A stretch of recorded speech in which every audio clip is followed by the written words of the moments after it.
أعوذ بالله من الشيطان الرجيم بسم الله الرحمن الرحيم تو masu kallon wannan shiri namu da muka sama nahawul wazifi mun zo wannan video namu watan na uku kenan da za mu yi bayani akan abin da ake ce ma ta'arifi watan definition na shi menene nahawun kanshi. To ba tare da bata lokaci ba dai idan aka lura za a ga a nan gurin ga watan lambar mu nan an ganta da za a iya neman mu a nan gurin mu zo mu karantar da min ba ku duk wasu services ko kuma wasu hidima da na muku na larabci a makarantar ku ko kuma a ko ina ne, to abinda ya kamata a neme mu kenan. Kuma wannan shine email dina watan mayakabdullahi@gmail.com. watan a tashar namu shine ake cewa functional learning, watan aiwataccen koyo wanda ni kuma sunana Abdullahi Mayaki. Kada a manta dai a yi liking kuma a yi sharing kuma har a yi commenting a kai kuma a yi subscribing. Allah ya ba mu sa'a. So a biyo mu ci gaba da wannan shiri.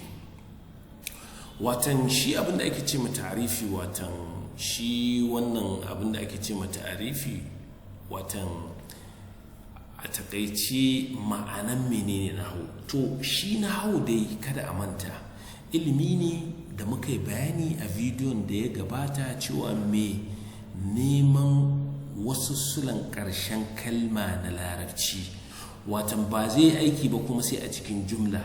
So in ya nemo kalma wannan a wasalin ƙarshen fataha ne ko fatahateni ne ko kasrateni ne ko dammateni, shine zai nuna maka watan me aikin kalman a cikin jumla. Watan in muna son mu ƙara fahimta kuma to mu je mu kalli wa'annan misalai da za a gani a nan guda watan uku.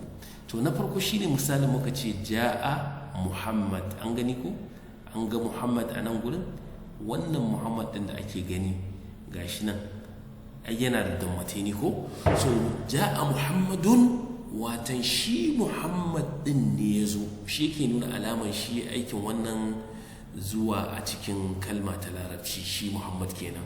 So idan ba fatateni bane to zai nuna wani abin da wani, kamar yadda idan muka zo muka kalli nan gurin za mu ga cewa a nan an gani ko Muhammadan, ra'aitu Muhammadan, watan na ga wani Muhammad ko na ga Muhammad. An ga a nan gurin aikin kallo ya fada akan Muhammad ne, saboda haka ya zama aikatau kenan, wata wanda aka yi aiki. A can kuma shi ya aikin. Sannan a nan kuma da aka zo aka ce laqitu bi rajulin, sai aka ce Muhammadin. A nan gurin ba suna bane, watan ni dinnan laqitu na haɗu bi rajulin da wani mutum Muhammadin, watan abin yabo. An ga da ya kasarta ni dinnan yana nuna cewa siffa ce da kake siffanta kalma ta mene ta gabanta kenan. So a nan gurin inda za a yi mu gane kenan cewa a nan gurin saboda yana da dammateni ko abin da ake ce ma rufu'a a cikin ilimin nahawu, shi yasa a nan gurin ya kasance shi aikin wannan shi aiki da aka yi a nan kuma saboda yana da nisba ko abin da ake ce ma fatha ko fatahataini, watan shi yasa muka gane wannan aiki ya fada a kan shi.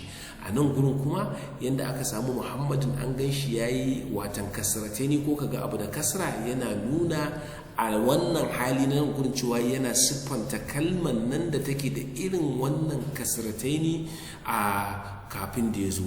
So wannan shine misali. In ko muna so mu duba cikin Qur'ani, in kai mu abucin karanta Qur'ani ne, to mu kallo annan misali. Ka san nan mun ce watan yayi watan shi yayi aikin shi yasa yake da rufa. To a lokacin da Allah ya ce fatafa, an gani ko yace fatafa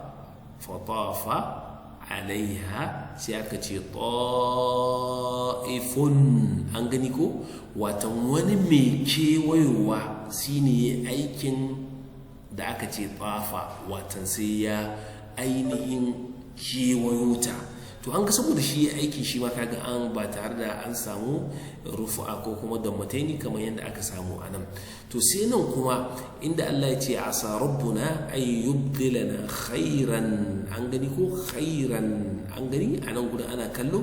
To wannan khairan din kaga nisba ne kamar yadda aikin kalle-kallen nan na nan gurin ya zo ya fada ma Muhammadu, to haka wannan aikin watan fata ko kuma a ce aikin musanyawa da Allah zai yi sai ya fada akan wani alkhairi, watannan ya zama wanda abu yakan fada mawa akai kenan, abinda tura suke ce ma object.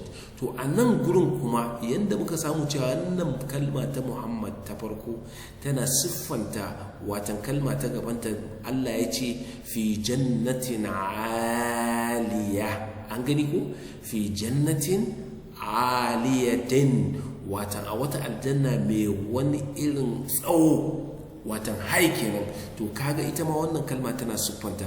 To yanda muka gane dai in aka yi summarizing cewa rufa ko damma tana nuna cewa wanda ya aiki a nan, haka nan kuma fataha ko fatahataini tana nuna wanda aka yi aiki, haka nan kuma kasran nan yana nuna in dai akwai wata kalma da ta zo kafinta da take da kasra, watan yana nuna tana siffanta wannan kalma ne kamar yadda wannan kalma mai tsawo take siffanta wata aljanna.